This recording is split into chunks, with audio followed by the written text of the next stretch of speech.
David, it's hard to even explain exactly just the mass casualties that happened right here. In fact, the Israeli military says they still don't have a clear number, but I'm talking to some of the soldiers, and they say what they've witnessed as they've been walking through these different houses, these different communities, babies, their heads cut off. That's what they said. Gunned down, families completely gunned down in their beds. You can see some of these soldiers right now comforting each other. Many of them reserves who jumped into action, leaving their own families behind as well, not knowing the sheer horror that they were about to come to. They say they've never experienced anything like this. This is nothing that anyone could have even imagined when you're walking through here. Baby cribs thrown to the side. Doors thrown wide open. Still some Israeli bodies still here because the fighting in this community just ended just recently. So many of these troops are still going house to house, door to door. It's taken them sometimes 30 minutes, 40 minutes, because many of these houses are also still have grenades in them, booby traps. In fact, as we're trying to get closer to some of these scenes, we're being told, no, get back from some of these Israeli military because there are still grenades in the area. I want us to keep walking through, continue to kind of see the destruction that's happening on the ground here.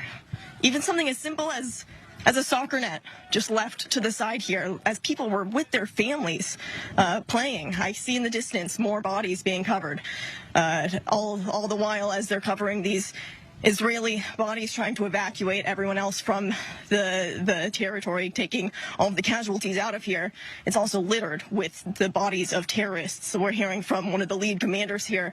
It was anywhere from maybe 70 armed terrorists who made their way here from the Gaza border fence, which is less than a quarter of a mile away.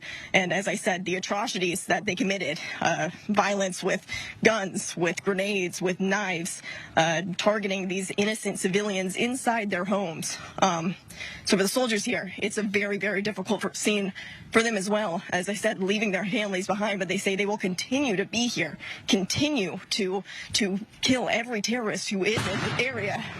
You can hear we're very, very close to the Gaza Strip, so we continue to hear artillery firing overhead as well.